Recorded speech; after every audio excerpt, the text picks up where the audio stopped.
18 তারিখে আন্দোলন করছি, 19 তারিখে ন্যাশনাল সিআইডি থেকে ফোন আসে যে you are mister Alam is coming this CID office. Second 57 জনের মধ্যে আমার যাবজ্জীবন হয়।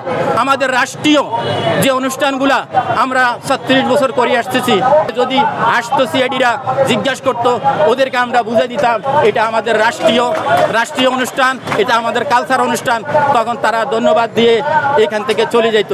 যদি আমাদেরকে কনসুলেট তারা যদি সিআইডিকে যদি বুঝাই দিত যে না, এটা তোমাদের রাষ্ট্রের বিরোধিতা না, এটা ওরা বাংলাদেশের আমার নিজের দেশের বিরোধিতা করে, তখন আমাদেরকে অ্যারেস্ট করে না। ওইখানে আমার ছেলে সন্তানরা আছে, আমার স্ত্রী আছে, তারা ওইখানে এখন হিমশিম খাচ্ছে। এই মুহূর্তে যে একটা ছেলের যে আমি ভার্সিটির আমি ফিসটা দিব, আমার সেই ক্যাপাসিটি নাই, কেন আমি জীবনের সম্পদ যা অর্জন করেছি আমি সব এখানে প্রবাসে আরব আমিরাতে রাখি আসছি। আমি একটা একটা প্রাইভেট কোম্পানিতে সেলস ম্যানেজার হিসেবে আমি দায়িত্ব পালন করতেছিলাম। তার সাথে সাথে আমি বিভিন্ন ব্যবসা বাণিজ্য আমি গড়ে তুলি। যাক দুর্ভাগ্য, ছাত্র আন্দোলনে, বৈষম্য ছাত্র আন্দোলনে যখন বাংলাদেশে পেপার পত্রিকায় এই পেশির সরকার যেইভাবে ছাত্রদের উপরে অত্যাচার, স্টিম রোলা, গুম খুন, হত্যা, তারপরে আমরা প্রবাসীরা এইটা ঘরে বসে থাকতে পারি নাই, তাদের সাথে মিলিতভাবে আমিও আন্দোলনে ওইখানে ঝুঁকে পড়ি। তারপরে যখন আমাদেরকে অ্যারেস্ট করা হয়, আমরা 57 জন ছিলাম এক গ্রুপে, 57 জন ছিলাম এক গ্রুপে। প্রথম 57 জনের 3 জনের যাবজ্জীবন হয়, সেকেন্ড 57 জনের মধ্যে আমার যাবজ্জীবন হয়।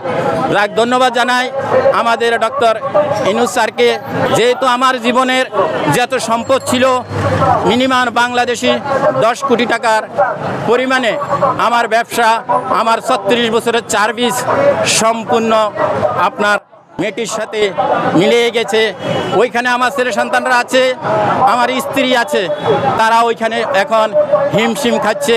পরিবারে এখন আমরা 6 জন আছি টোটাল, কিন্তু 6 জন আমরা এখন আমার প্রত্যেকটা আমার 4টা সন্তান এইখানে ভার্সিটিতে পড়াশোনা করতেছে, প্রাইভেট ভার্সিটিতে।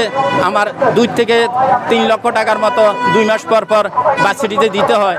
কিন্তু আমি এই মুহূর্তে যে একটা ছেলের যে আমি ভার্সিটির আমি ফিসটা দিব, আমার সেই ক্যাপাসিটি নাই, কেন আমি জীবনের সম্পদ যা অর্জন করেছি আমি সব এখানে প্রবাসে আরব আমিরাতে রাখি আসছি। আমি সোশ্যাল ওয়ার্ক করতাম। আমি বাংলাদেশের অসহায় যেসব ডেড বডিগুলা সরকার থেকে পাঠানো হইতো না, আমি আমাদের একটা টিম ছিল যেটাকে বলে সোশ্যাল ওয়ার্ক।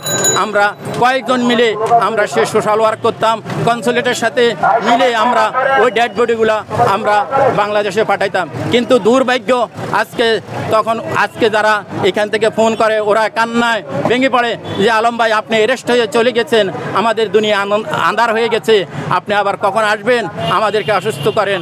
আমি শুধু এটাই বলবো যে ডক্টর ইউনূস স্যারকে, স্যার আপনি আমাদেরকে এই সাহায্যটা করেন।